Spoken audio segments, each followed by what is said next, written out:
Graças, paz. Deus é bom, não é?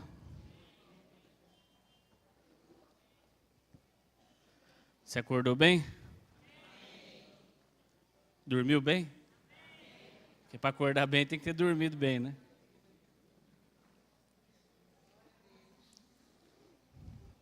E hoje você dormiu 1 hora a mais, olha que coisa boa.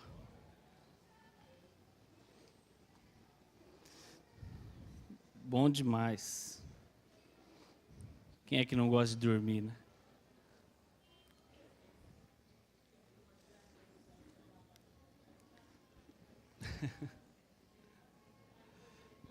Outro dia eu estava numa palestra e o cara que estava palestrando, quando ele foi iniciar, ele queria que cada um falasse o nome e uma paixão. Eu falei, Rodrigo dormir. Dormir é bom. Espero que você goste. Eu espero que você esteja dormindo bem, né? Não é? E a Bíblia diz que Deus é tão bom que enquanto a gente dorme, Ele faz as coisas em nosso favor. Sabia disso? Salmo, onde é que está, pastor Nilo? Me ajuda lá.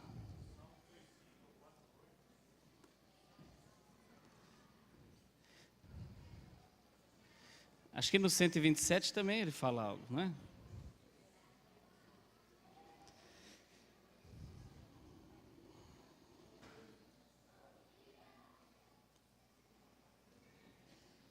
Salmo 127 diz assim: inútil vos será levantar de madrugada e repousar tarde, comer o pão de dores, pois assim dá ele aos seus amados o sono. 3:5.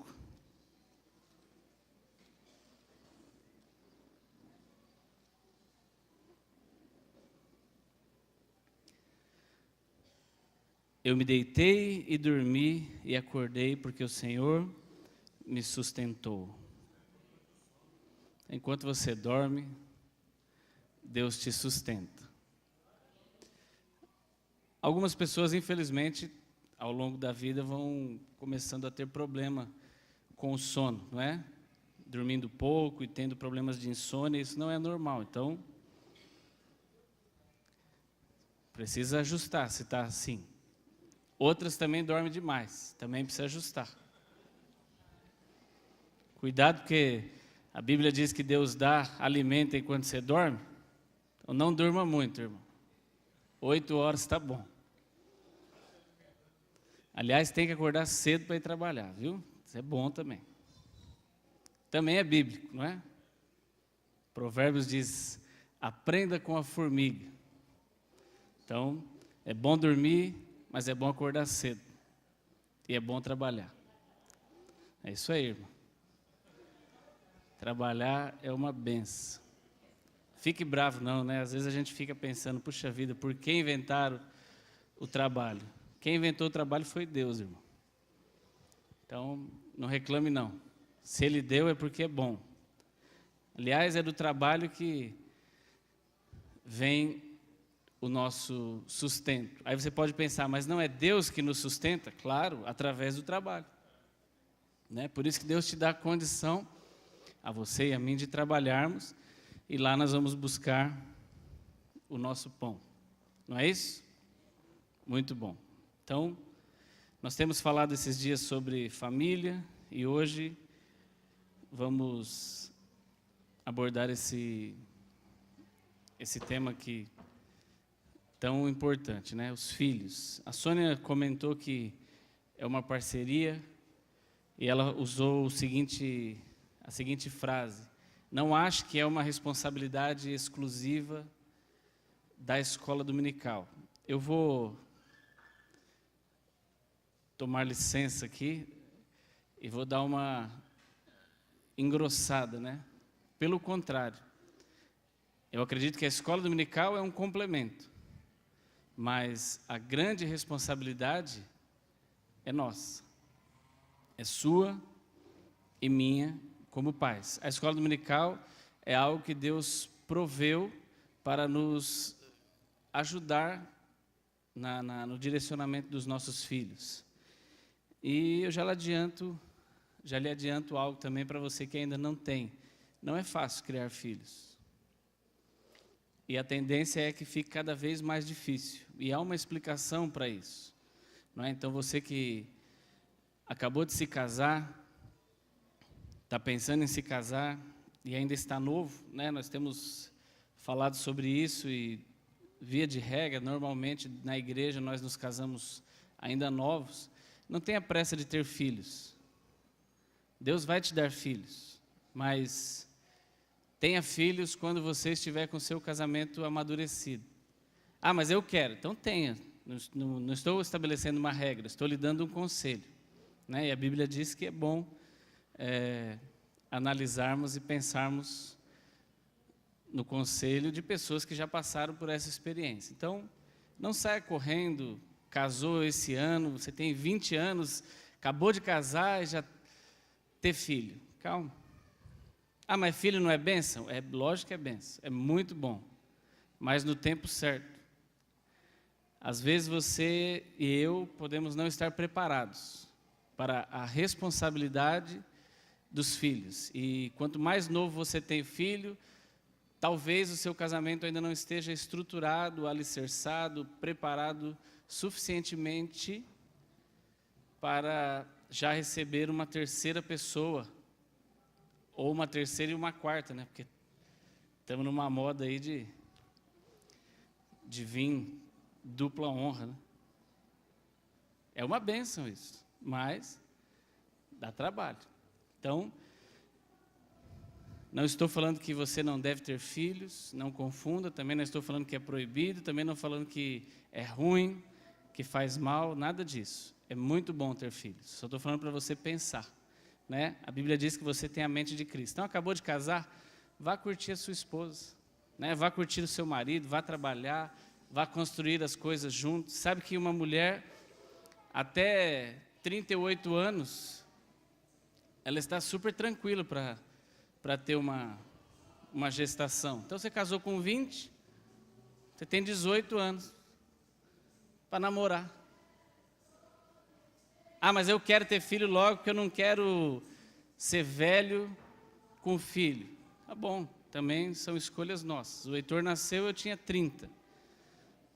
E não me sinto velho e ele com 12. Tá tudo bem, mas de repente você quer ter antes, quer ter depois. Você é a melhor pessoa para saber o tempo. Eu só estou lhe dando, novamente, um conselho. Não é? Quanto melhor preparado estiver, vai ser mais fácil a sua desenvoltura como pai. E, aliás, eu quero reforçar, ser pai é algo maravilhoso. Ser avô, então, não sei, mas deve ser bom demais, não é? É bom quem é avô? É bom ser avô e avó? É ótimo, né? Eu também acho que deve ser. Eu vejo pela alegria dos avós aí, como deve ser bom. Fala, irmã.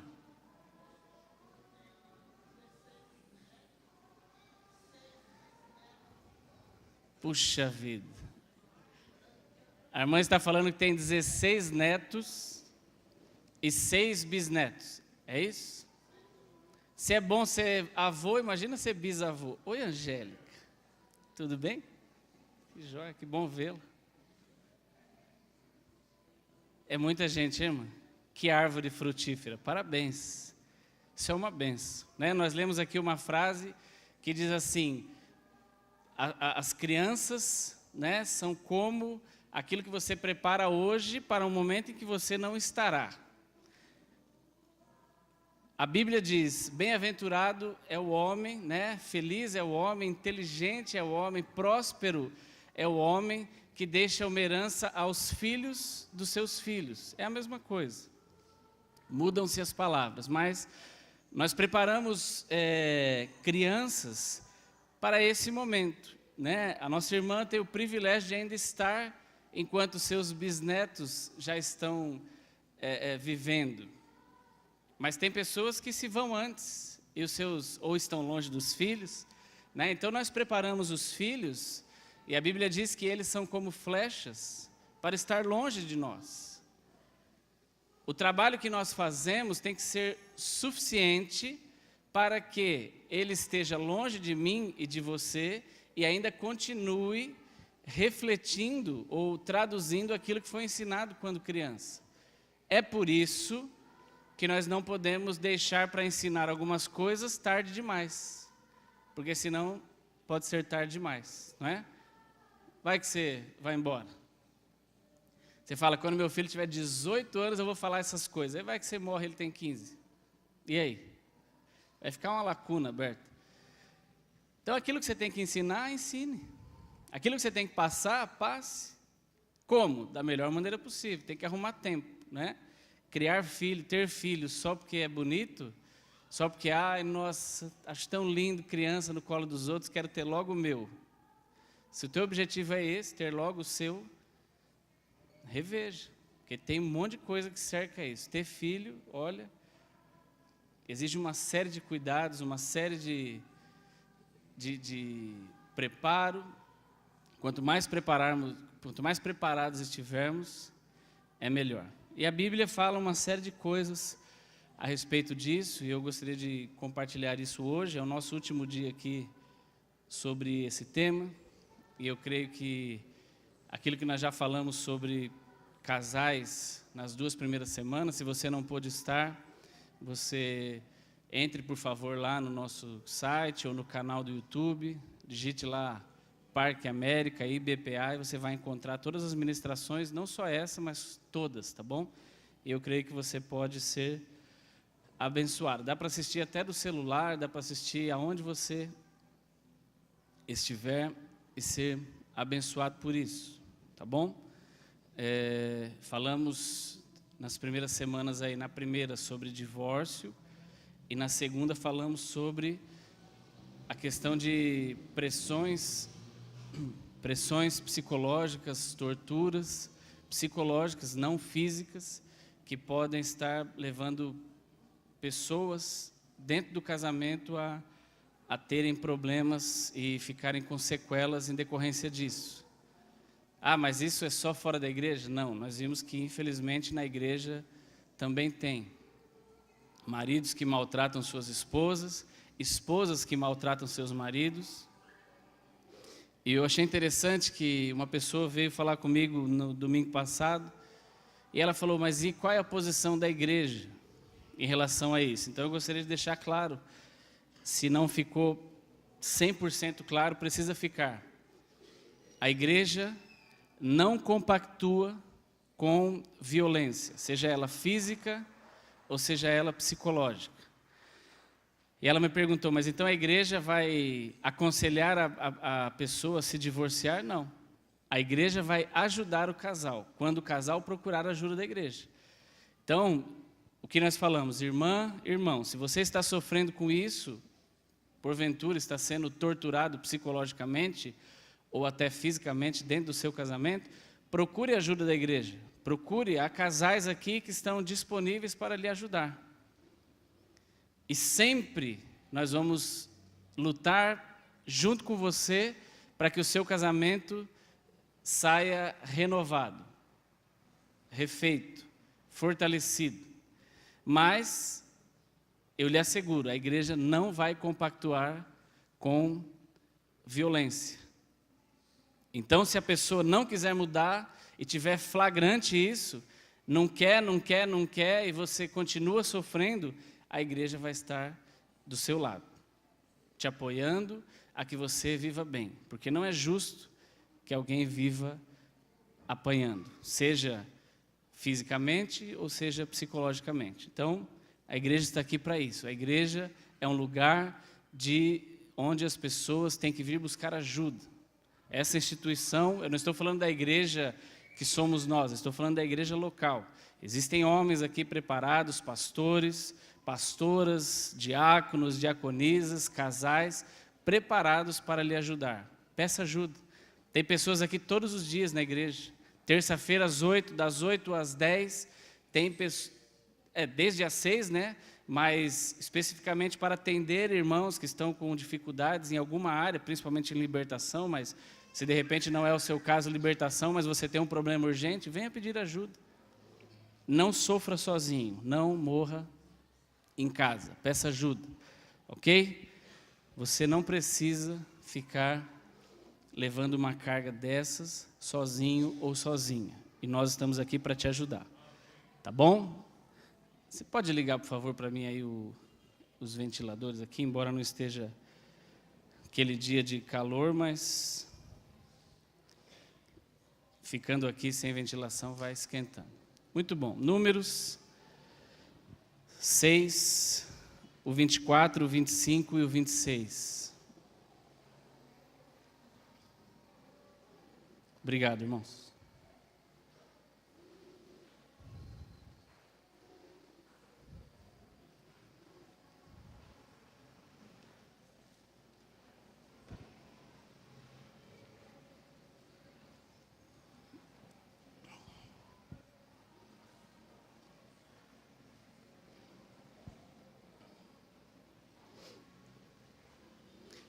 Números, capítulo 6, versículos 24, 25 e 26.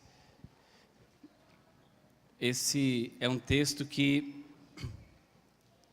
a Bíblia diz no versículo 22 que o próprio Deus falou a Moisés, dizendo: fala a Arão e a seus filhos, dizendo: assim abençoareis aos filhos de Israel, dizendo-lhes, e aí está esse texto: o Senhor te abençoe e te guarde. O Senhor faça resplandecer o teu rosto sobre ti e tenha misericórdia de ti. O Senhor sobre ti levante o seu rosto e te dê a paz. Eu vou ler novamente. O Senhor te abençoe e te guarde. O Senhor faça resplandecer o seu rosto sobre ti e tenha misericórdia de ti. O Senhor sobre ti levante o seu rosto e te dê a paz. Eu vou ler novamente. Diz: o Senhor te abençoe e te guarde. O Senhor faça resplandecer o seu rosto sobre ti e tenha misericórdia de ti. O Senhor sobre ti levante o seu rosto e te dê a paz. Eu gostaria que os homens lessem comigo. O Senhor te abençoe e te guarde. O Senhor faça resplandecer o seu rosto sobre ti e tenha misericórdia de ti. O Senhor sobre ti levante o seu rosto e te dê a paz. Novamente os homens. O Senhor te abençoe e te guarde. O Senhor faça resplandecer o seu rosto sobre ti e tenha misericórdia de ti. O Senhor sobre ti levante o seu rosto e te dê a paz. As irmãs, junto comigo. O Senhor te abençoe e te guarde. O Senhor faça resplandecer o seu rosto sobre ti e tenha misericórdia de ti. O Senhor sobre ti levante o seu rosto e te dê a paz. Novamente as irmãs. O Senhor te abençoe e te guarde. O Senhor resplandecer o seu rosto sobre ti e tenha misericórdia de ti. O Senhor sobre ti levante o seu rosto e te dê a paz. Todos nós juntos. O Senhor te abençoe e te guarde. O Senhor faça resplandecer o seu rosto sobre ti e tenha misericórdia de ti. O Senhor sobre ti levante o seu rosto e te dê a paz. Amém? Glória a Deus.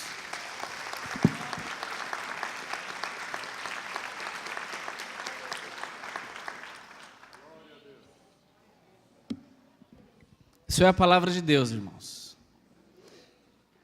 E nós lemos na semana passada, eu coloquei até o texto mais aí à frente, que na nossa boca, isso é a Bíblia que diz, está a vida e a morte. E nós é que temos que escolher qual delas, né? De qual delas nós queremos comer o fruto, de vida ou de morte. A Bíblia diz também, nós vamos ler o texto daqui a pouco, que a boca ela pode ser como uma espada, mas a língua dos sábios é saúde. E o que é saúde? Saúde é vida.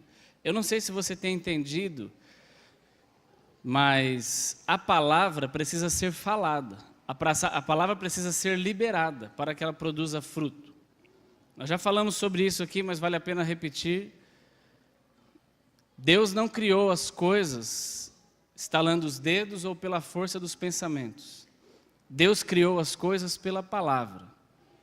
Eu não sei como você enxerga a tua família, como você enxerga os teus filhos, como você enxerga a tua linhagem, você que já tem netos e bisnetos, mas eu digo a você que pela palavra é que nós precisamos construir na vida deles aquilo que nós queremos. Nós acabamos de citar um texto aqui e repeti-lo várias vezes, a respeito de uma palavra que Deus falou para Moisés. Olha, fala para Arão, que é assim que ele vai falar com o povo de Israel. Fale para Arão e para os seus filhos, que é assim que eu lhes aconselho e lhes dou ordem para que os filhos de Israel sejam abençoados. Eu não sei que tipo de palavra você tem lançado sobre a vida dos seus filhos, mas eu lhe aconselho a usarmos a palavra. E se você pode pensar assim, mas isso é bobeira. Não é bobeira, irmão. Se fosse bobeira, não estava escrito na Bíblia. Você não crê na Bíblia? Sim ou não? Sim. Se nós não cremos, nós estamos perdendo tempo aqui. Eu creio. E eu tenho certeza que você acredita também. Então, se você acredita na palavra de Deus, proclame ela dentro da sua casa. Às vezes nós estamos tão preocupados em proclamar a palavra de Deus para pessoas de fora da nossa casa. Mas eu preciso ir pregar o evangelho a toda criatura. Precisa mesmo. Mas você precisa dentro da tua casa também, e eu também. Precisamos estabelecer momentos que sejam simples, que sejam curtos, mas a gente precisa disso. Seus filhos, os nossos filhos precisam disso, precisam receber por nós o alimento da palavra. Precisam receber por nós a injeção da palavra. Nós não podemos achar que é normal termos famílias fracas. Porque se a Bíblia diz que a sua palavra pode ser como espada, mas também pode ser como saúde, se a sua e a minha família está enfraquecida, significa que nós temos usado pouco as palavras como saúde. Pouco a língua como injeção de saúde. Provérbios 4, 23 diz a mesma coisa. Ele começa do 20 ao 23 e ele fala, a palavra é saúde para os ossos. Provérbios 3 fala a mesma coisa, a palavra é saúde para os ossos. Então nós precisamos usar o quê? Quando nós estamos, para não ficarmos enfraquecidos e até adoentados? A palavra. Proclame a palavra, declare a palavra. Nós somos num tempo aqui na igreja em que nós aprendíamos que a palavra tinha que estar pregada nas paredes da nossa casa. E nós perdemos isso, né? Uma das coisas que nós falamos na primeira semana foi exatamente sobre a perca, termos perdido ao longo do tempo a cultura daquilo que os nossos pais fizeram. Eu me lembro, e você pode ter passado por isso também, eu tenho certeza que os mais velhos, mas na minha casa era praticamente obrigado a pedir a benção. Nós já falamos sobre isso, né? Bença pai, bença mãe, e bença tio, bença avó, não era assim? Ainda é, não é, irmã? Mas algumas pessoas foram perdendo isso. E nós vamos deixando com que essa cultura vá se esvaindo, né, de nossas casas, e os nossos filhos estão nos tratando como iguais. Mas eu sou igual ao meu filho. Não é não. Se você se coloca igual ao seu filho, ele perde a referência de autoridade, que é você. Não significa que nós não podemos ter uma boa relação, mas o Heitor não pode me confundir com os amigos da escola. Eu sou o pai dele. E o pai tem que transmitir uma posição de autoridade. Amém? Quando o pai fala, o filho tem que respeitar, obedecer. Até quando? Até quando estiver comendo lá na sua casa.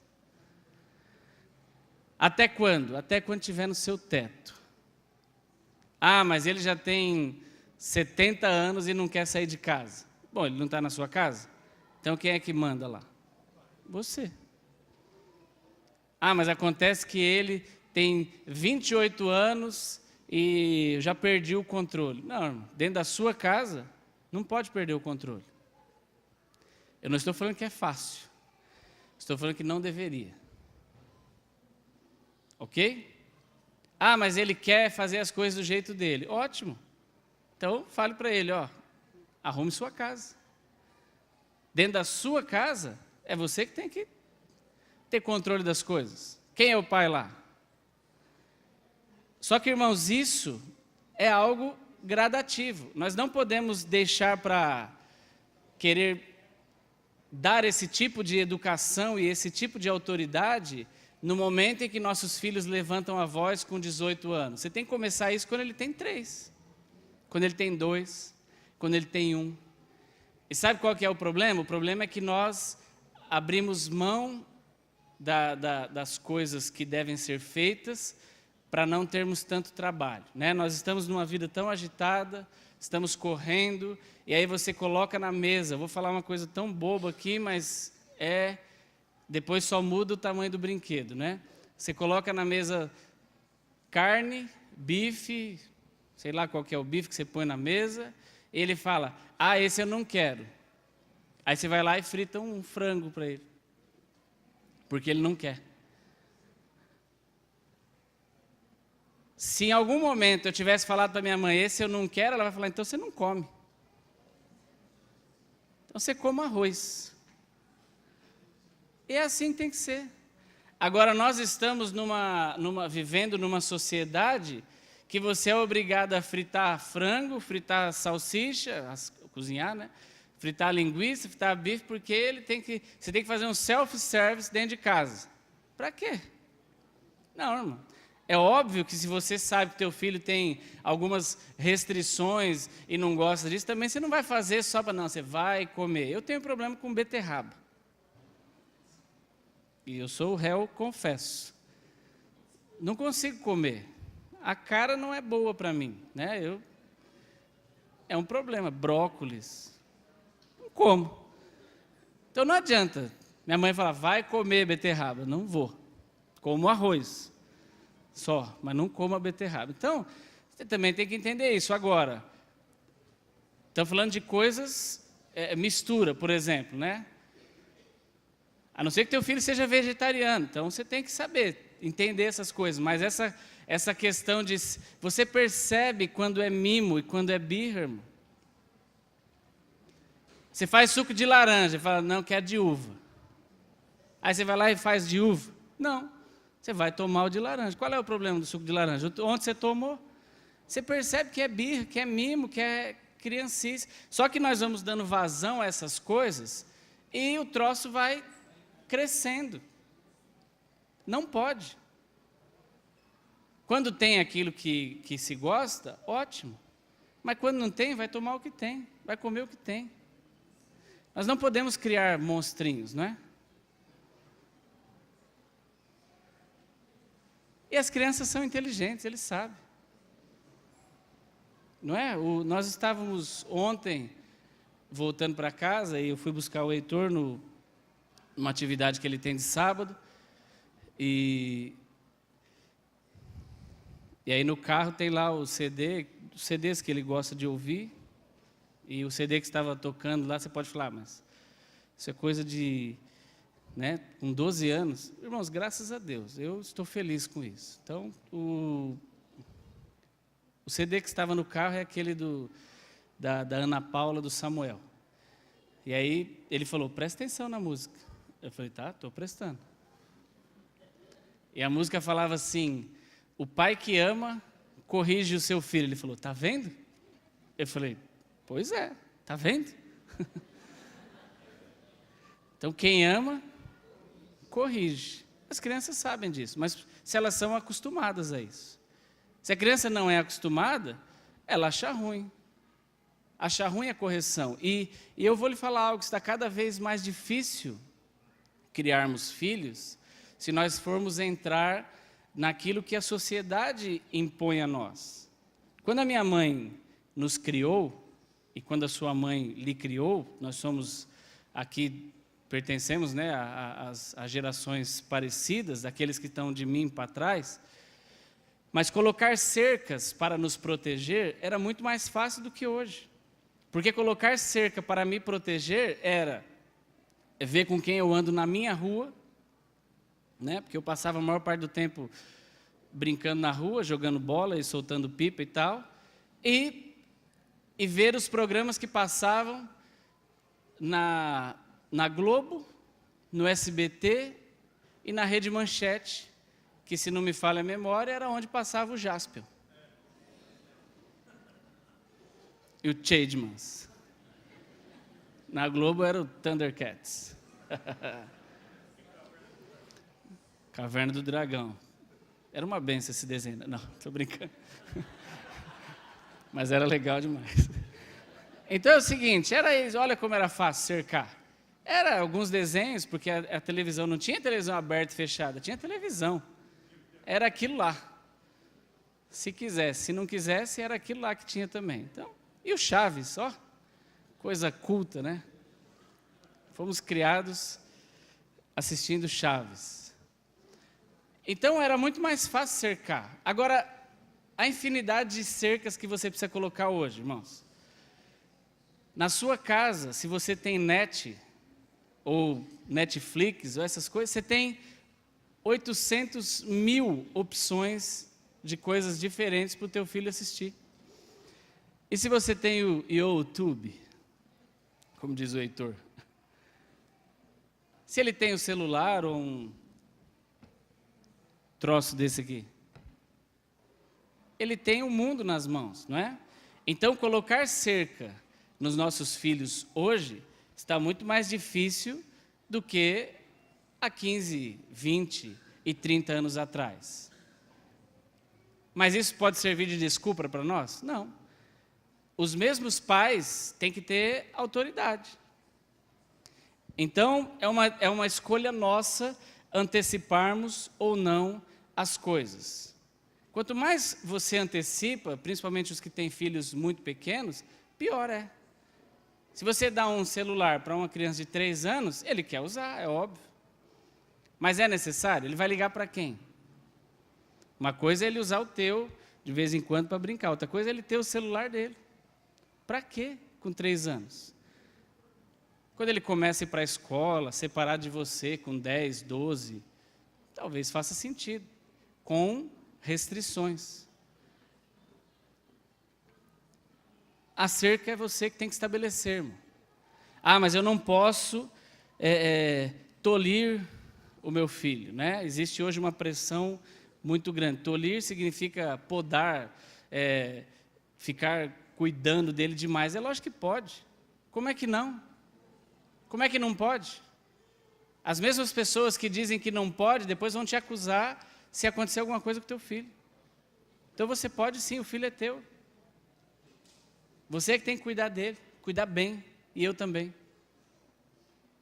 Por quê? Nós precisamos cuidar para quando nós não estivermos sozinhos, para quando nós não estivermos com eles, me desculpe, eles estiverem sozinhos. Existe a vida da nossa criança, ele é como um almoxerifado, né? Nós já falamos sobre isso. É como uma despensa que nós temos em casa. Como é que é uma despensa? Como é que é um almoxerifado? Você coloca lá o que você vai usar hoje. Você faz compra e traz para casa 2 vidros de detergente ou 2 frascos para você usar tudo no mesmo dia? Não. Você traz já pensando, está acabando o que está na pia, tem só mais um no armário, vou comprar mais 2, ou vou comprar mais um. Está acabando o sabão em pó, vou comprar mais 2. Não é assim? Está acabando o açúcar, vou comprar mais um. É um almoxerifado, é algo que você compra hoje para usar depois. Na vida dos filhos é a mesma coisa. Ah, mas meu filho não precisa, porque ele está tão pequenininho, ele não precisa para hoje. Mas ele vai precisar. E você precisa fazer hoje aquilo que ele vai precisar amanhã. Nós estávamos, como eu disse, estava outro dia nessa palestra, onde o cara perguntou das minhas paixões, aí de todo mundo lá. E a palestra era para falar sobre a indústria 4.0. Eu trabalho montando fábricas na engenharia, e era para falar sobre a indústria 4.0. O que é a indústria 4.0? A indústria 4.0 fala sobre a quarta revolução industrial. Então, houve uma primeira, aquela lá do Chaplin, né, do filme Tempos Modernos. Depois houve uma segunda, em que o Henry Ford começou a montar linhas de produção. Depois teve uma terceira, onde entrou a informatização mínima na indústria, que começaram a ter os computadores para comandar as coisas. E agora as pessoas estão dizendo que estamos aí na quarta revolução industrial, por isso está chamada a indústria 4.0. Sabe o que é a indústria 4.0? A indústria 4.0 é que não vai ter pessoas dentro das fábricas. Tudo é computadorizado, não é? Então, em vez de você ter uma pessoa, como nós vemos ali no Roldão, nesses atacados, esses atacadistas maiores, aqueles homens carregando os pallets com empilhadeiras, nas indústrias 4.0, as empilhadeiras são todas cheias de sensores, para elas não irem para o caminho errado, e elas não precisam mais de um motorista. Coisa desse tipo, né? As máquinas estão todas ligadas em rede, internet e tal. Então, cada vez mais, os homens estão dizendo que nós precisamos estar preparados para as coisas inteligentes, né? Por quê? Sabe por quê? E a justificativa daquele palestrante, ele falou, porque hoje em dia tudo é personalizado. As pessoas querem ter o seu shampoo personalizado. As pessoas querem ter a sua comida, né? Porque nós estamos cada vez mais inventando. Quando eu era pequeno, eu ouvi falar a respeito do vegetariano. Hoje você tem uma classe enorme. Eu não estou falando se isso é legal, se é ruim, se está certo ou está errado, se é crime ou não é, mas você tem vegano, você tem um monte de modelitos, né? Você tem o cara que só come proteína, você tem o cara que só come...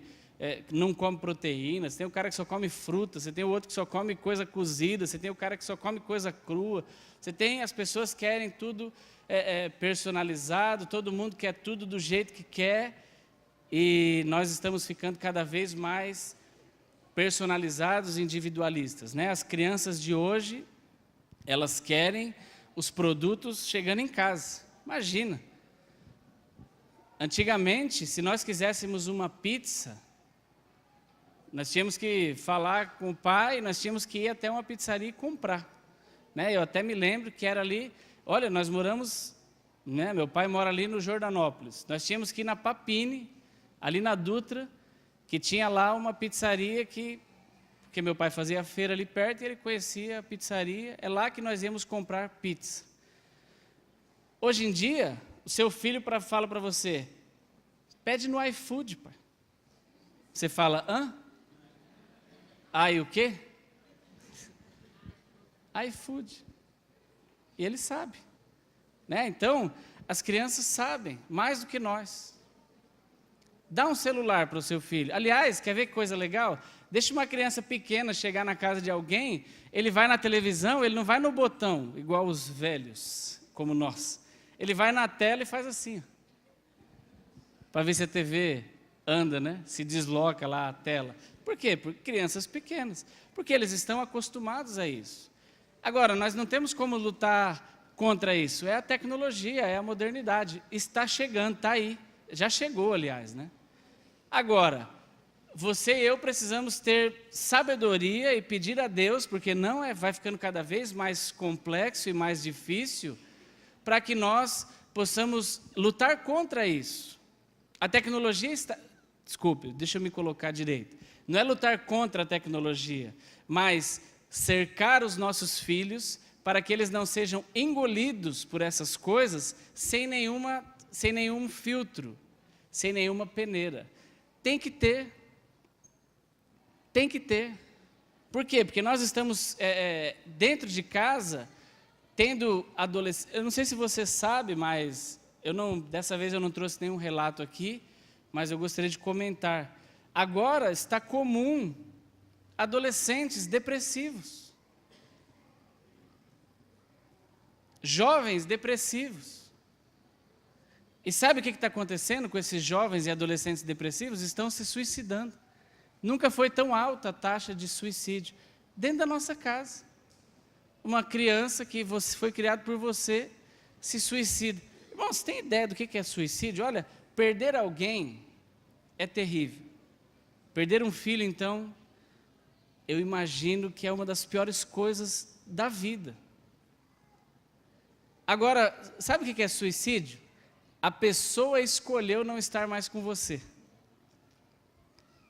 Deve ser muito pior, porque você foi excluído da vida dela. Obrigado. A pessoa não quer estar com você, por algum problema que aconteceu lá atrás. Depressão, uma série de coisas desse tipo. Isso está sendo gerado por quê? As pessoas falam muito sobre ansiedade. Ansiedade por quê? Porque cada vez a gente quer mais coisas. Se nós temos um celular que lançaram ano passado, esse ano a gente fica chateado porque a Apple já lançou o novo. Não dá. Se você e eu entramos nessa rotina, nós começamos a ficar chateados por coisas que não deveríamos ficar. A gente não tinha nem celular há 20 anos atrás. Agora hoje a gente fica chateado porque não tem o próximo. Sabe que a ansiedade dessas crianças tem sido isso? A ansiedade deles não tem sido por coisas sérias, não. Tem sido por coisas banais. Agora, você e eu precisamos estar atentos a isso. Por quê? Porque o relato dos pais cujos filhos têm se suicidado é, infelizmente, que eles não conseguiram compreender aquele momento em que os filhos estavam passando. Aí, nós podemos perguntar, então, qual é a fórmula correta? Qual é a fórmula? Alguém tem a fórmula aí da água? E a fórmula para criar filhos? Alguém tem? A da água nós sabemos, né? E a maneira certa de fazer? Nós temos um exemplo aqui, ó. Lá no primeiro livro de Samuel, né? A Bíblia fala sobre Samuel, filho de Ana e Eucana, e a Bíblia fala sobre os filhos de Eli. Eu lhe pergunto, quem era o sacerdote? Eli. Vamos trazer para os dias de hoje, quem era o pastor? Eli. Quem não tinha cargo na igreja? Eucana e Ana. Qual filho deu certo? Tem fórmula? Não tem. Ah, o filho daquele ali vai dar certo. Não tem fórmula. Não tem como prever isso. A história conta o seguinte, vamos falar primeiro sobre os filhos de Eli. Os filhos de Eli, eles começaram a profanar aquilo que acontecia dentro do templo lá, né? Do serviço sacerdotal de Eli, os filhos começaram a profanar, né? A carne era para ser toda sacrificada. Eles iam lá e falavam, pô, vamos sacrificar só o colchão duro, deixa a picanha. Algo assim, tá bom? E a Bíblia diz que eles começaram a corromper não só a vida deles, mas o povo também. E o próprio Eli perguntou, por que vocês fazem essas coisas? Por que a fama de vocês está mal? Puxa vida, vocês são filhos do sacerdote. Por que vocês estão me envergonhando? Né? Que prazer é esse de vocês em causar vergonha, trazer vergonha para a minha casa? Ao contrário de Eli, a Bíblia diz que Ana orou muito para ter um filho. Né? A Bíblia diz que ela chegou a ficar chateada por situações em que foram criadas pela outra mulher de seu marido, né, que a provocava. Além disso, ela foi orar no templo e o sacerdote falou, essa mulher deve estar bêbada. Né? Pelo jeito que ela ora, e ela falou, Senhor, eu não estou bêbada, eu estou angustiada. Estou orando porque eu quero ter um filho. E quando Deus, então, abriu a sua madre e ela teve o seu filho, a Bíblia diz que ela, após ter desmamado o menino, levou ao templo para que ele servisse. Né? Ela falou, consagrei essa criança a Deus e agora vim aqui entregar-lhe. Mas a Bíblia diz que ela não deixou de cuidar do seu filho, porque a Bíblia diz que ela fazia-lhe túnicas e levava lá. Isso está no texto, nós não vamos ler para não gastar tempo. Mas o texto diz assim, Samuel ia crescendo e fazia-se agradável. Samuel se tornou o profeta que foi responsável, talvez, por ungir, né, um dos reis mais importantes da história de Israel, que foi Davi. Não estou tirando a importância dos outros, mas estou dizendo que a Bíblia fala de Davi mais do que qualquer outro, né, dos reis de Israel. Então eu creio que Davi foi um marco na história do povo de Israel. Tanto é que até hoje ninguém fala sobre outros reis, mas fala da estrela de Davi. Você vai quem já foi, né, em Israel, existem várias referências a ele, porque ele foi o marco. E Samuel simplesmente foi a pessoa escolhida por Deus para ungir esse rei. Então, há uma diferença enorme entre Samuel e os filhos de Eli. Foram criados na mesma época, foram criados dentro da mesma casa, pelo que a Bíblia diz, não é? Porque Eli foi quem orientou, inclusive Samuel. Há uma passagem que Samuel vai 3 vezes atrás de Eli e fala assim, está me chamando? E o próprio Eli fala para ele, não sou eu, é Deus que está tentando falar com você. Então Eli sabia como orientar, Eli era sacerdote, Eli sabia das coisas, mas falhou na educação dos seus filhos. Falhou, e eu quero dizer exatamente o seguinte, não há fórmula correta. Nós não temos o direito, né, nem podemos julgar, falar assim, puxa vida, mas fulano é filho do pastor, por que está dando errado? E não existe isso. Não existe filho do pastor, filho do pastor, filho do encanador, filho do engenheiro, filho do pedreiro, filho do prefeito, filho do presidente. Todo filho é filho. E se o pai não colocar rédeas, vai ter dificuldade. Colocando as rédeas, existe uma chance de haver dificuldade. Todos nós, eu estava conversando com um irmão essa semana, e um amigo, né? E eu falei, irmãos, eu tenho telhado de vidro também. Sabe o que é telhado de vidro? Se alguém tacar uma pedra, o meu também pode quebrar. Eu também tenho um filho. Por isso que nós temos que tomar muito cuidado quando abrimos a nossa boca para julgar o filho alheio. Olha aquele ali, como criou mal, e o teu? Né? Por isso que Jesus falou, não julga, tire a trave do teu olho, antes de querer tirar um cisco do olho do teu irmão. É comum que todo mundo ache que o seu é lindo, né? O seu é maravilhoso, e os outros não são tão maravilhosos assim. Sempre nós temos, né, um olhar misericordioso sobre o nosso, e não tão misericordioso assim sobre o alheio. Irmãos, filhos são todos iguais. Todos têm que ser cuidados. Todos dá trabalho. Todos precisam despendir tempo para cuidar deles. Todos precisam de preparo. E eu lhe pergunto, nós estamos nos preparando? Nós que somos pais, né? Você que já tem os seus filhos casados e já está com seus netos, eu vou livrar o peso de você. Você não tem obrigação nenhuma de se preparar para cuidar de neto. Porque cuidar de neto, o avô tem que ser legal mesmo. E se a sua filha ou seu filho te acusar e falar assim, mas você está mal criando ele, a obrigação não é sua, de avô, de criar filho de ninguém. A sua obrigação é de ser um avô legal, para que ele goste de ir na sua casa. Isso que você tem que ser. Quem tem a obrigação de criar é o filho. É a mãe e o pai. Né? O seu filho, você que já é avô, não é você. O Cláudio, teve trabalho, já criou lá todos, maravilhosamente bem, né? Junto com a irmã Helenice. Aí agora alguém poderia lhe dar o peso e falar assim, olha o mal, como você está mimando o Henrique. Mas tem que mimar mesmo. O Henrique não é problema do Cláudio e da Helenice, o Henrique é problema do Renatão. E nem da senhora, viu, irmã Lourdes? Está tranquilo. Mime mesmo. A sua função é levar para brincar. E quando estiver sujo, fala: ei, Renato, vem trocar.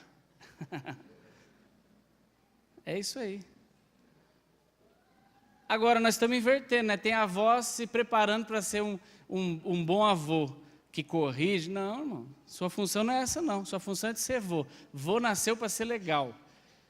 Vô é aquele que o neto, quando fala vou na casa da avó, vai ter doce, vai brincar, vai poder realmente, com respeito, obviamente, mas é a casa da avó. Agora, os filhos estão terceirizando. Eu acho interessante isso, né, que as pessoas estão, e meio que vira uma obrigação. Ué, você não teve? Eu não estou dizendo que nós não podemos pedir ajuda. Todo mundo pede ajuda, todo mundo. Eu peço ajuda aos meus pais, peço ajuda à minha sogra, ao meu sogro, não tem problema nenhum pedir ajuda. Sabe o que é pedir ajuda, irmão? É uma vez, duas. Agora, você transferir a responsabilidade e achar que você que ajuda de vez em quando, não. Está ao contrário. Ah, mas as coisas estão caras, né? A creche é cara, a escola é cara. Mas você deixou para pensar nisso agora? Ou você já não sabia que era tudo caro? Pensou tarde, né? Mas nós estamos vivendo isso aí. Então, vamos voltar aqui. Nós precisamos nos preparar. Porque ser pai não é para qualquer um. Ser mãe não é fácil. Precisa ter preparo. Aí nós estamos entrando numa era de famílias mistas. Sabe o que é família mista? Sabe quantos modelos de família existem hoje em dia já aí protocolado na família em que o pai é divorciado e tem filhos, a mãe é divorciada e tem filhos e se junta. Família em que só um dos dois tem filho e se junta. Família de filhos adotivos. Família, as tradicionais. Família de mãe e mãe.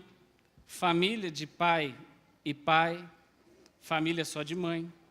Família só de pai. Família de avó. Família de mãe com avó. Família de pai com avô. Como está ficando a cabeça dessas crianças? Se nós formos entrar nisso, então, o assunto é super vasto, né? Mas nós vamos nos ater aqui ao seu modelo de família. Aquilo que nós vivemos. E eu vou lhe falar uma coisa, irmão. Você não pode hoje, nem eu e nem a igreja, julgar essas pessoas. Vamos fazer o quê? Vai jogar no lixo? Se entrar uma família mista aqui, você vai fazer o quê? Você vai falar, está tudo errado, pode ir embora? É assim que nós vamos fazer? Que igreja é essa? Nós temos que estar preparados para ajudar. Nós temos que estar preparados para instruir. Agora, para você e eu estarmos preparados para instruir, nós temos que estar preparados primeiro para fazer o nosso papel como família. E ainda correndo o risco de depois que você faça tudo, a fórmula deu errado. Agora, porque a fórmula de um deu errada, nós vamos abrir mão e desistir facilmente? Não, não vamos. E eu acho interessante que a Bíblia diz que Ana, ela orava demais para ter um filho. Talvez você e eu pedimos muito para ter um filho, oramos muito para ter um filho, mas a impressão é que quando se tem o filho, a gente não dá aquele mesmo valor que nós dávamos do que nós queríamos ter. A Bíblia chama o teu filho e o meu de herança. Isso está no Salmo 127. Mas a impressão que se dá é que nós não estamos entendendo assim.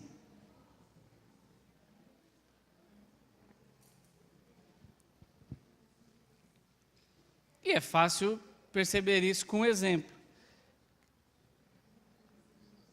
Quem aqui tem dinheiro, não precisa falar quantia, tá bom? Para ninguém pedir emprestado para você. Mas quem aqui tem dinheiro guardado no banco? Alguém tem aqui um dinheiro? R$500, que seja. Alguém tem dinheiro guardado no banco? Ó, bela. Que chique, hein? Uma série de pessoas aí levantaram a mão, que você tem lá um dinheirinho guardado no banco.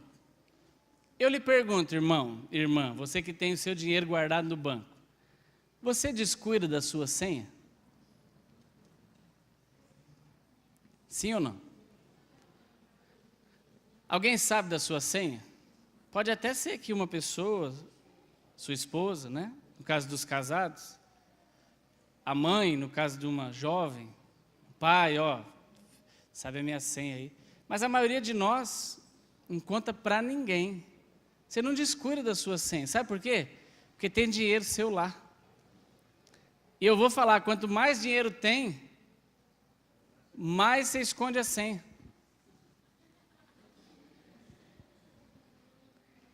Quem teria mais medo de perder a senha? A pessoa que tem R$500 ou a pessoa que tem R$100.000 no banco? É ruim perder 500, né? Mas e perder 100 mil? É horrível. Eu só imagino. Por 2 motivos. Que eu não perdi e porque eu também não tenho guardado no banco 100 mil. Aliás, seria ótimo, né? Mas imagine, quem arriscaria, quem daria mole, quem colocaria tranquilamente uma faixa dentro de casa com a sua senha? Pessoal, a senha do meu banco é essa. Você colocaria? Não. Por quê? Porque nós valorizamos aquilo. Tem dinheiro, você trabalhou, você suou, você deu sangue para ter aquele valor lá guardado. Você batalhou. Ninguém junta R$100 mil, R$10 mil, R$15 mil, R$500 de um dia para o outro. Você tem que abrir mão de algumas coisas para juntar dinheiro, né? Quantas vezes você fala assim, vou deixar de comer isso e vou comer isso mais simples para guardar dinheiro? Quantas pessoas recebem ticket, o vale-refeição, e levam marmita para guardar o dinheiro do vale-refeição? Isso é normal, porque as pessoas se esforçam para isso. Então, você não vai bobear e não vai deixar sua senha aberta para ninguém. É interessante. Os filhos, nós não tratamos com o mesmo valor, porque nós deixamos eles abertos a todas as coisas com muito menos cuidado, ou eu posso dizer até com zero cuidado. Mas como nós estamos deixando eles abertos com zero cuidado? Quando você deixa seu filho assistir tudo que ele quer sem controlar, sem filtrar. As coisas que o seu filho assiste, você tem que ver. Ah, mas eu vejo. Ele tem 2 anos, eu sei de tudo que ele assiste. Amém. Mas você tem que continuar quando ele tiver 3, 4, 5, 15. Ah, mas isso é o exagero. Você fala isso porque o seu filho, meu filho tem 12, irmãos. Sabe o que ele quer fazer? Ele quer ir pegar o celular e ir para o quarto dele assistir. Essa é a vontade dele, com 12. E às vezes ele vai. Só que nós vamos lá, o que você está assistindo? Eu quero ver. Qual é o desenho? Mostra para mim. Olhamos os cadernos dele, sabemos as coisas dele. Aquilo que é eletrônico dele, nós temos acesso a tudo. Eu não estou te falando que essa é a fórmula de dar certo, eu estou te falando que é aquilo que nós temos feito. A palavra está sendo incutida, precisa ser. Ah, mas e se o Heitor, então, quando tiver 20 anos, der errado? Aí, o que você vai fazer? Vai pedir desculpas? Não. Nós estamos trabalhando. Por causa da possibilidade de dar errado, nós vamos desistir? Por causa da hipótese de dar errado, nós vamos desistir? Não.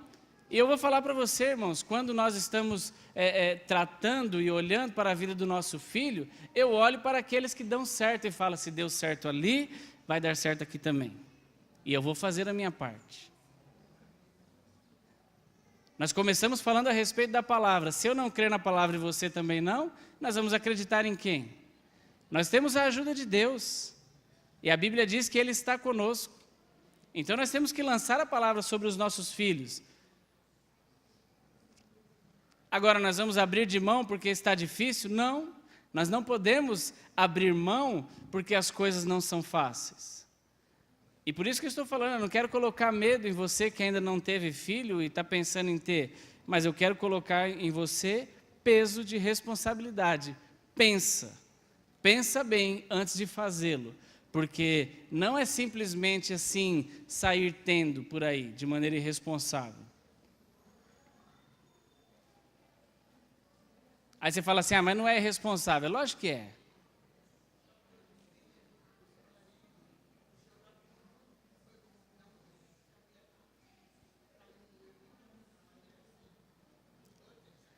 Obrigado, irmã, pela sua contribuição. A irmã está falando o seguinte, os maridos colocam a culpa nas mulheres. Você que não se cuidou e engravidou, não é? Você que deixou escapar. Vocês não estão casados juntos? Não? Vocês não conversam? Vocês não se falam? Aliás, marido, você não sabe quando que sua mulher vai no médico? Você não tem acompanhado a vida de consultas dela? Obrigado, viu, irmã? É isso mesmo.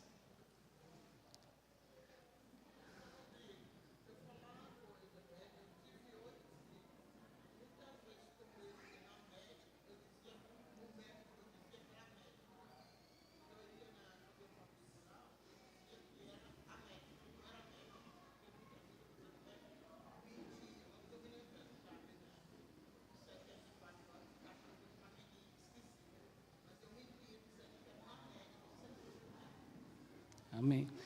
A irmã está contando de quando ela ia em suas consultas e como ela falava então com seu esposo. Sabe, irmãos, nós precisamos... A irmã está falando de uma época que ela viveu, ela tem 74 anos, é isso? E 8 filhos. Nós estamos falando com uma média aqui de 30 anos, 35. Existem pessoas mais velhas, mas estamos falando com pessoas que estão criando seus filhos hoje, agora. É lógico que não é fácil, é lógico que não é simples, então pense. Nós não podemos ter na igreja pessoas irresponsáveis que saem, e não podemos aplaudir. Ontem nós estávamos comentando e falando a respeito de um rapaz que ele teve 2 filhos com uma mulher, aí estava saindo com outra, engravidou ela, aí foi para o Nordeste, engravidou uma lá, aí voltou aqui, juntou com outra, está esperando o segundo filho dela. As pessoas estão achando que é assim, vamos fazer filho. Vamos fazer filho, depois o governo tem que dar bolsa, o governo não tem que dar nada. Você e eu temos que ter vergonha na cara, porque o filho é nosso. Eu não estou falando que eu sou contra, a favor, não estou falando nada dos programas governamentais. Estou falando que nós temos que ter responsabilidade. Outro dia eu ouvi um depoimento de uma moça falando exatamente assim, não, eu já estou pensando no próximo filho, porque aí vai aumentar o meu bolsa para tanto.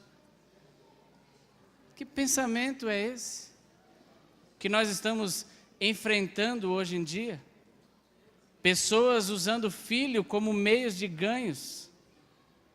Eu vou, olha como é bom ter 3 filhos, que eu ponho cada um em um semáforo.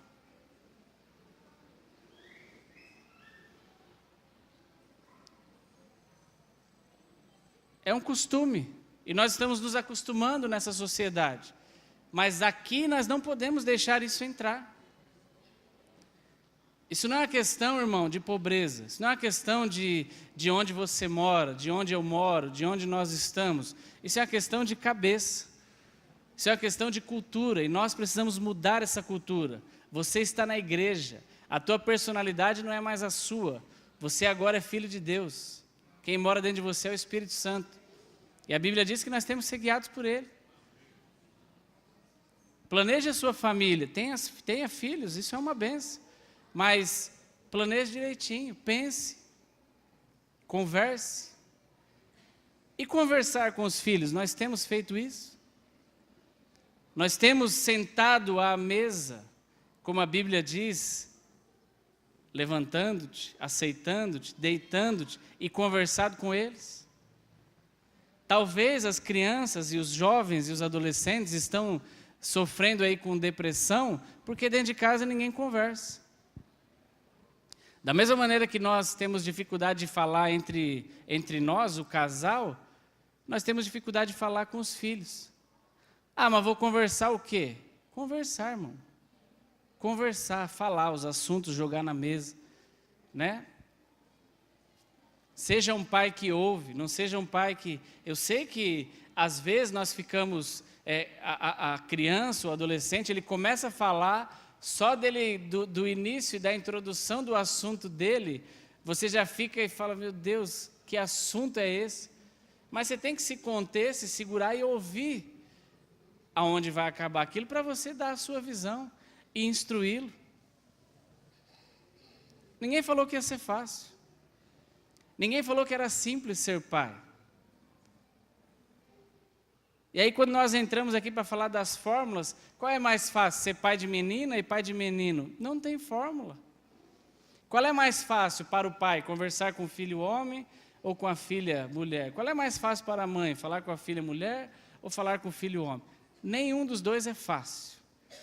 Todos têm problemas se não forem cuidados. Nós vamos fazer o quê? Vamos deixar?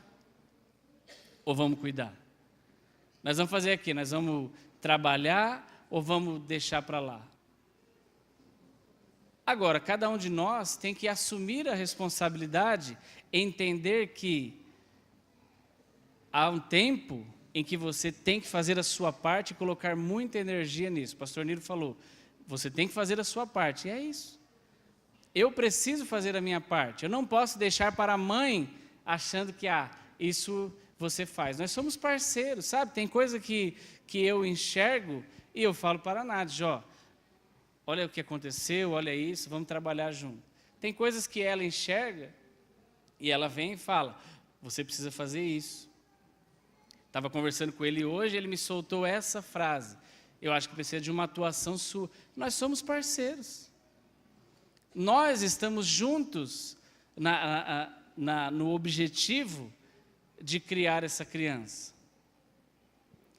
Não é responsabilizar, a responsabilidade é sua, porque você passa mais tempo com ele. Aí a mulher, a responsabilidade é sua, porque você é o pai. Aí você ouve uma palavra aqui na igreja e fala, está vendo, você é o sacerdote, você tem que ministrar. Significa, irmã, que enquanto você está lá tomando café com ele, almoçando, ele solta ali uma frase, você também não vai ministrar sobre a vida dele? É lógico que vai. Na ausência do pai, é você. Marido, na ausência da mãe, é você. Agora, nós estamos evitando falar aquilo que precisa ser falado. Eu não estou falando novamente que é fácil. Eu estou falando que dá trabalho. E dá trabalho e você precisa fazer. Porque chega uma hora em que o teu filho vai para longe de você, vai morar na Nova Zelândia, e aí? É isso? Como é que ele vai se comportar lá?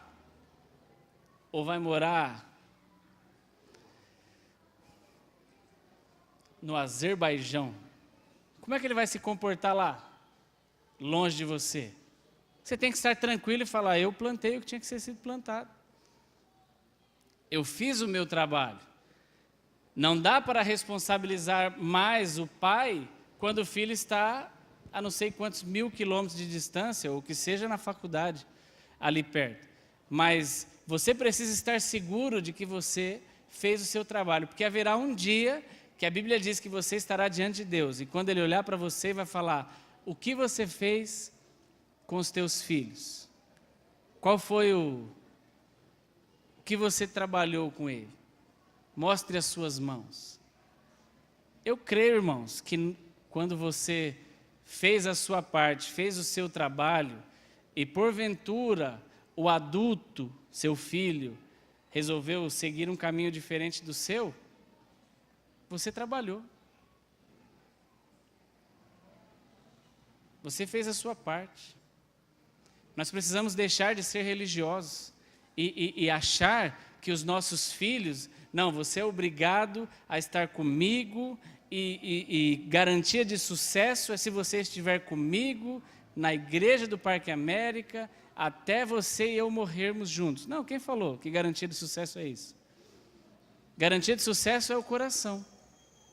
Sabe, essa semana se falou muito, né, porque na segunda-feira, infelizmente, nós tivemos aí mais uma tragédia, né, esse ano tá cheio delas, e morreu um personagem famoso aí do mundo das reportagens, né, dos jornais e tal, E, obviamente, ninguém fica feliz com isso, mas eu achei interessante uma frase, e algumas coisas, muitas coisas estão sendo ditas e foram ditas, coisas boas a respeito dele, e uma das coisas que foi falado é o seguinte: ele era ateu,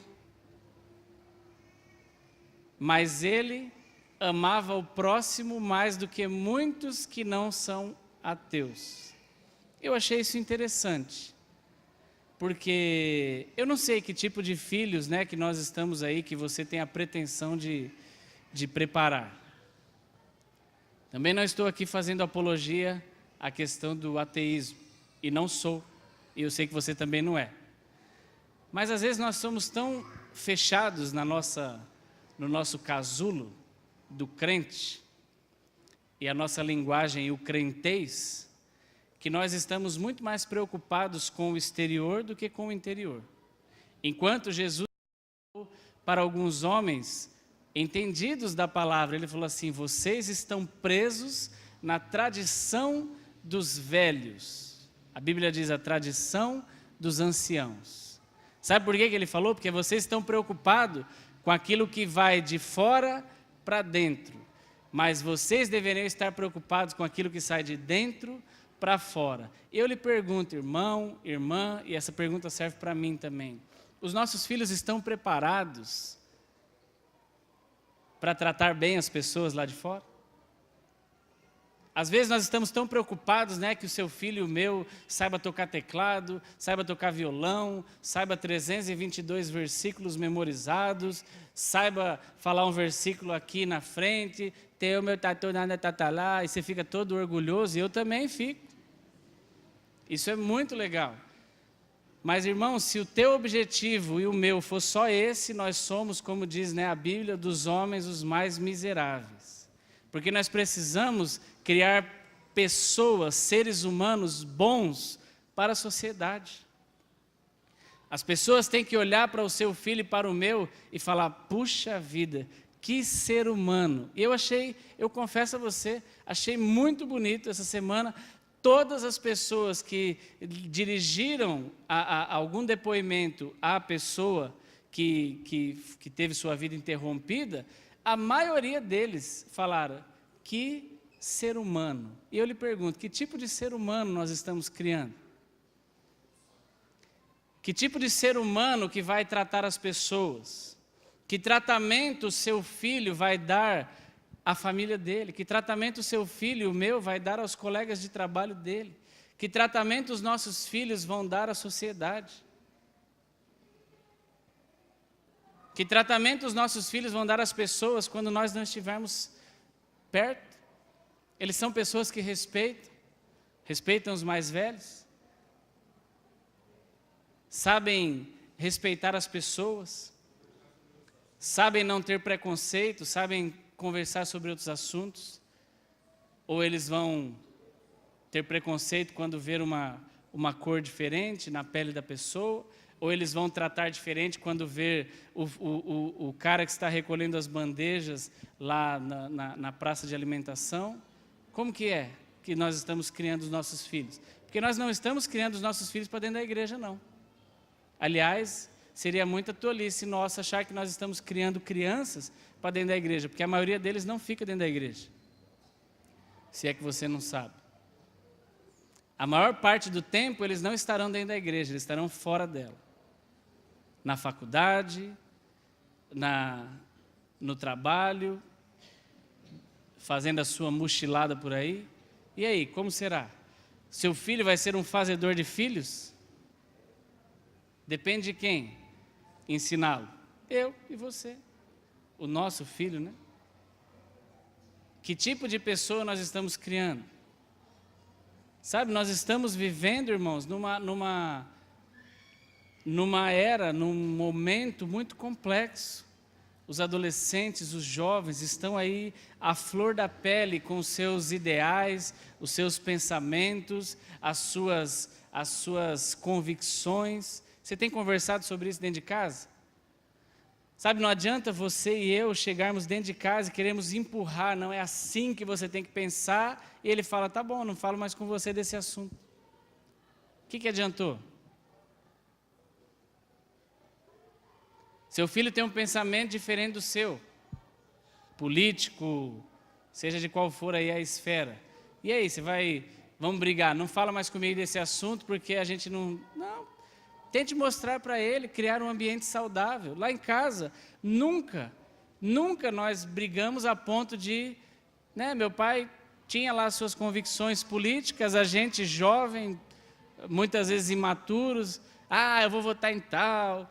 eu sou a favor de sair correndo na rua, gritar, bater, tal. E ele falava, tá bom. Talvez não seja o melhor caminho, mas só toma cuidado para ninguém te bater na rua. Mas nunca pôs para fora. Já tem pessoas que o dia que falam, vou votar no fulano, fala, então vai morar com ele. É um outro modelo de pai, mas o que adianta? O que ganhou? O que se ganha com isso? Sabe, é normal, você e eu temos que entender que os nossos filhos, eles estão sendo bombardeados fora de casa.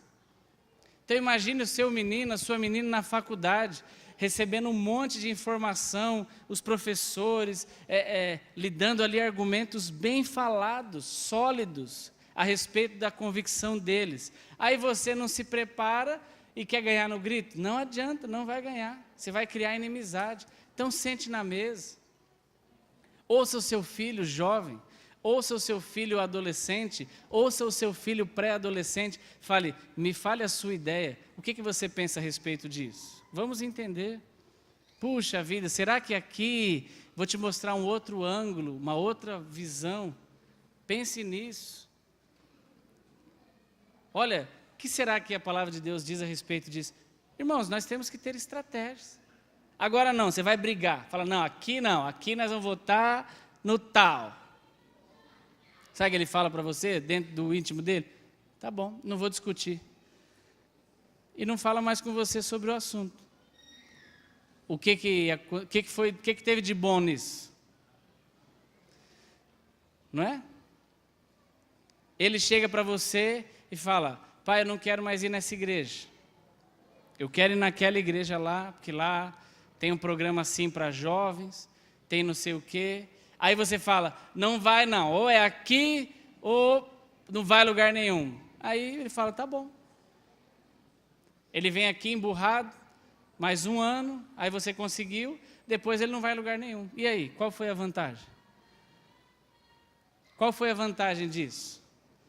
Não seria mais fácil você falar, puxa filho, que legal, você está a fim de ir naquela igreja? Deixa eu ir junto com você. Mas o pastor Disseu não vai gostar. Irmãos, o pastor Disseu, ele vai na sua casa depois ajudar você a resgatar o seu filho? Estou falando sem ele estar aqui, mas depois eu repito para ele, não tem problema não. Mas o pastor Disseu não deixa, ele acha ruim se eu for em outra igreja. Eu lhe pergunto, a hora que seu filho estiver perdido, ele vai junto com você lá resgatar ele? Não vai. Já lhe dou a resposta. Vai te fazer uma visita, talvez, vai te aconselhar, mas o filho é teu, criatura. Não vou levar em outra igreja porque é pecado. Quem é que te falou que é pecado? Então quer dizer que os irmãos que estão na outra igreja vão tudo para o inferno, só a gente aqui vai para o céu. O céu nasceu para nós. Será que é tão pequeno o céu assim que só cabe nós lá? Pensa, né, irmão? O filho é teu. Cuida do teu filho. Há um pastor que ministra aqui, eu não vou falar para não expô-lo, mas o dia que ele der esse testemunho vai ser ótimo. Mas ele fala, ele tem uma igreja, ele cuida de igreja. Ele não é pastor auxiliar igual nós, não. Tem igreja. Ele falou que em determinado momento o filho dele não queria mais igreja. Não queria mais ser crente. Sabe o que ele fez? Falou, você não vai para a igreja? Pegou o conselho e alguém aconselhou ele, esquece a igreja, cuida do teu filho. Ele fez isso. Que horror, não é? Deixar de ir na igreja para ficar com o filho? Ele ficou 3 ou 4 semanas. Se ficasse 1 ano também poderia valer a pena. Até que o filho falou, puxa pai, vamos para a igreja. Às vezes o teu filho está querendo ver se ele tem mais valor para você do que a igreja. Porque nós estamos tão presos, não pode, é nessa igreja, você vai no culto dos jovens daquela igreja, você vai na escola dominical daquela igreja, você vai, a tua avó foi aqui, eu fui aqui, e você vai morrer aqui também. Que religião é essa? Bobeira. Irmãos, ou nós acordamos, ou nós abrimos os nossos olhos, ou nós vamos ainda, infelizmente, isso não é uma profecia, isso é uma constatação, perder muitos jovens, muitas crianças, muitos adolescentes, por causa dessa falta de sabedoria. Ah, meu Deus, mas eu tenho 3, 2 amam o Parque América e 1 não. Cuide do 1. Uma vez veio um senhor aqui, e eu achei muito interessante a fala dele. Ele veio aqui falar sobre os Gideões, faz muito tempo, faz tanto tempo que eu era ainda professor dos juniores ou dos adolescentes, acho que dos adolescentes. E ele veio falar sobre os Gideões. Sabe o que é Gideões? Aqueles que entregam aquelas bíblias azuis, pequenininhas assim. Ele é daquele movimento lá. E ele veio aqui dar uma palavra, falar alguma coisa, e como ele estava aqui de manhã, dando mole na escola dominical, eu falei para ele: o senhor não quer ir na classe falar para adolescentes? Ele foi. E foi muito legal, porque ele contou, um senhorzinho, contou o testemunho dele. Eu não sei você, mas toda vez que eu ouço um senhor falar, eu acho ótimo, porque você está ouvindo experiência, está aprendendo, não da faculdade, não do que o livro pode te dar, mas está aprendendo de alguém que está te contando a vida dele. E ele disse que uma vez estava sentado na mesa, eu vou encerrar com isso. Ele estava sentado na mesa com os filhos, e ele tinha 3 ou 4 filhos, e aí de repente um deles, todo mundo comendo lá, conversando e tal, e um deles perguntou: pai, quem de vós, pensando que é uma parábola já, quem de nós, pai, quem de nós o senhor ama mais, ou o senhor gosta mais? E ele disse que parou, né? Os outros que estavam com a comida na boca pararam para olhar. E agora? Né? Essa é uma pergunta. Alguém já lhe perguntou isso? Irmã, 8 filhos, 16 netos e 5 bisnetos. Acertei? Imagine uma reunião com a família da irmã e alguém levanta lá e fala: vó, quem de nós a senhora gosta mais? Haja sabedoria de Salomão para responder essa, hein? O que você responderia? Honorina, tiveste 3, usando, né, o linguajar bíblico. Tiveste 3. Pensou se algum deu? O Ricardo, a Marilza e a Rose. Quem de nós você gosta mais? E agora? Valmir. Eita, uma reunião lá com todos. Quem de nós? Irmã Cláudia. Toda aquela turma lá fala: pai, quem de nós? E aí, o que responder nessa hora, né? Sabe por que eu estou lhe falando isso? Porque o que você faria, né, se um dos teus filhos, dos teus 2, dos teus 3, dos teus 4, falasse: eu não quero ir nessa igreja, eu quero ir na outra? Qual é a nossa atitude? Eu acho que é como isso, né? Alguém pergunta: quem de nós o senhor gosta mais? Eu achei muito boa a resposta dele, e ele falou assim: eu amo mais aquele que estiver precisando mais de mim. É uma boa resposta. Quem você vai amar mais? Se você tem 3, 2 estão saudáveis, um está doente, você vai amar mais quem está doente. Quem está precisando ir no médico, quem está precisando tomar o chá que você faça, quem está precisando dos teus cuidados. Você tem 12, 10 estão saudáveis, 2 estão adoentados. Você vai amar naquele momento aqueles 2. É assim, pai e mãe é assim. O amor é prático. Então eu lhe pergunto, irmão, você tem 6, você tem 3, você tem 4, você tem quantos for, você tem 1, e ele, ou eles, ou um deles, não quer mais. E aí? Vai abandonar? Vai jogar ele para fora de casa? Nós estamos falando do problema de não querer vir nessa igreja, querer ir na outra igreja. Eu falei que para sermos pais nós temos que estar preparados, não é? E se o seu filho falar: pai, eu estou usando droga? Um deles. Qual é o seu preparo e o meu para respondermos a isso? Ajudarmos ele nisso?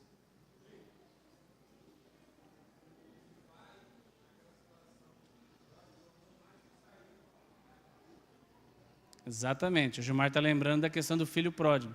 O pai demonstrou amor ao que saiu e voltou. Mas não significava que ele não amava o outro. Ele falou, inclusive, filho, tudo é teu, é que você está aqui, você está bem. Mas o teu irmão estava morto e reviveu. Não é justo nos alegrarmos com ele? Muito obrigado pelo exemplo. Então, irmãos, e aí? Eu vou um pouco mais forte, tá bom? Quem de nós está preparado para o seu filho chegar e falar: sou homossexual?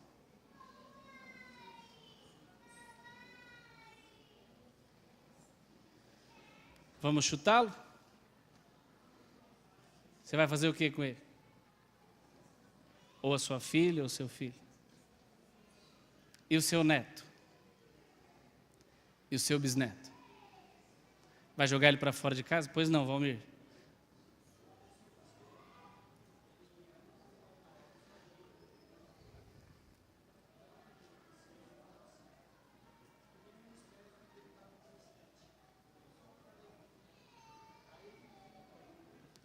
Vou traduzir, tá?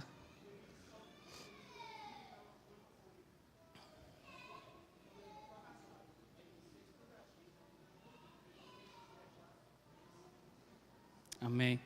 Obrigado, Valmir. Então, o Valmir está contando a respeito de um pastor, e o Valmir anda muito com pastores e homens experientes, e ele contou que estava muito preocupado com a igreja, muito cheio e lotado da agenda da igreja, mas, de repente, ele percebeu que o filho estava distante, até que descobriu que o filho estava envolvido com drogas.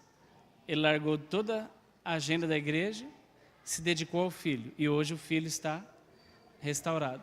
Irmãos, às vezes haverá momentos em que eu e você precisaremos sair da nossa agenda. Irmã, pois não. A senhora está super participativa hoje. Nós vamos colocar uma foto ali, irmã do dia. Mas isso é ótimo, isso é um elogio. Obrigado.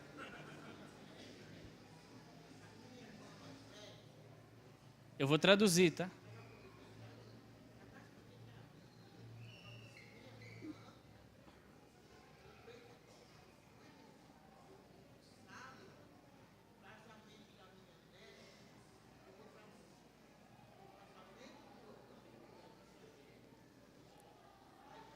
E nós estamos preparados para isso, irmã?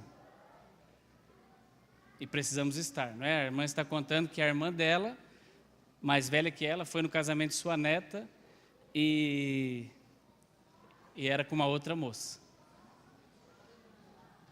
Você está preparado, irmão? Irmã, você, machão que é. Agora, quais são as medidas preventivas que nós estamos tomando?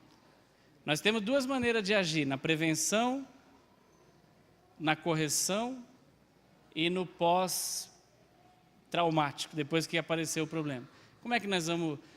Sabe, irmãos, a igreja está aqui, os cultos estão aqui, as pessoas estão aqui e não vai acabar. Se você precisa abdicar de um tempo, outro dia eu ministrei aqui, eu falei, às vezes nós precisamos retroceder, porque as pessoas que estão caminhando conosco, talvez não estão na mesma velocidade que nós. Aí uma irmã me perguntou, e como é que eu faço isso? Porque eu já estava querendo largar e eu creio que foi o Espírito Santo que te usou para falar isso. Falei, irmã, não largue não. Porque o que adianta você chegar bonito, chegar bem, chegar saudável e chegar sozinho? E a tua família ficou para trás e morreu pelo caminho. Qual é a vantagem? Um exemplo. Há uns anos atrás, um jovem, não é questão de criação de filho, mas é questão dessas coisas de às vezes nós podemos largar, dar um tempo que as coisas não vão deixar de acontecer. Um jovem da igreja lá do pastor José Rosa, ministro de louvor. Uma vez nós fomos com os jovens lá na igreja dele, e aí conversando, falei, e aí irmãos, tudo bem e tal, como é que tá? Ele falou, tá jóia. Eu falei, tá trabalhando? Eu sempre gosto de falar sobre isso, né? Tá trabalhando? Ah, estou desempregado. Falei, ah, tudo bem, mas o que você faz?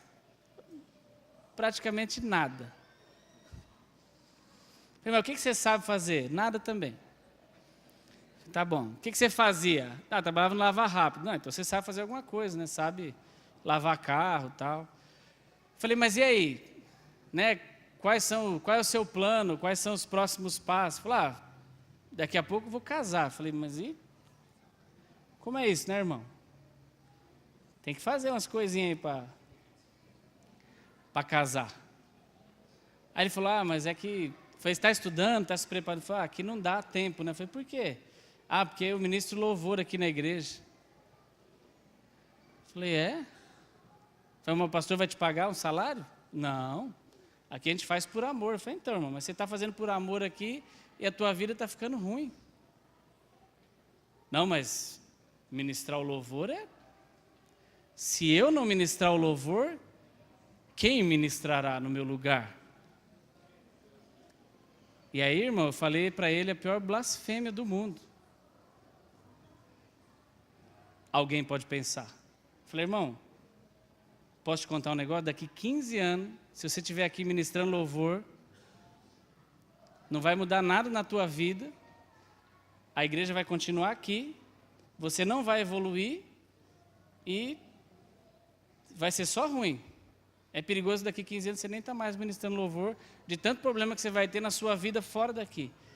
Ele acatou, 5 anos depois a gente se encontrou novamente, ele tinha se formado no supletivo, já estava fazendo um curso, arrumou trabalho, tem uma profissão e hoje ele ministra louvor.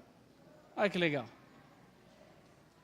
E sabe o que ele teve que fazer? Falar, irmão, pastor José Rosa, temos que ajudar mais gente para ministrar o louvor, arrumar mais gente para ministrar o louvor aqui na semana, porque eu vou me preparar. E não mudou nada. E hoje ele está estruturado. Então, irmãos, o exemplo não é de filho, mas serve.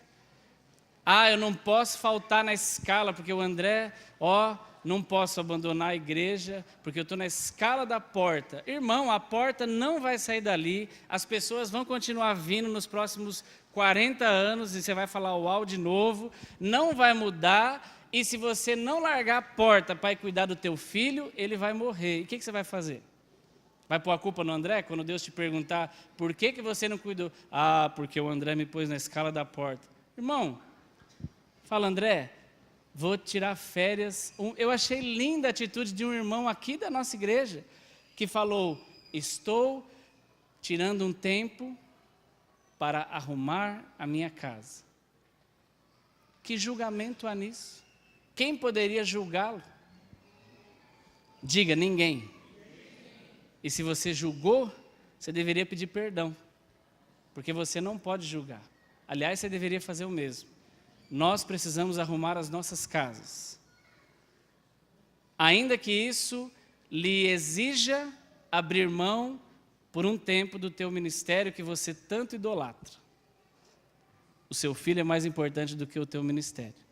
Porque você pode ganhar o mundo inteiro e perder a sua alma. E a Bíblia diz, e aí? Para que te serviu? Sabe quem é a tua alma, irmão? A tua família. Não abandone os teus filhos, não abandonemos a nossa família, e às vezes é preciso você pesar na balança. O que eu preciso fazer? Não é? Mas eu creio que Deus vai nos dar sabedoria para tomarmos as melhores atitudes. Amém? Para termos as melhores direções na vida dos nossos filhos. Eu espero que você tenha sido abençoado, né? E eu creio que não é o Rodrigo, irmãos, mas é a palavra. Então pense nisso, reflita, e eu creio que nós podemos e devemos ter famílias cada vez melhores, porque a igreja é feita de famílias.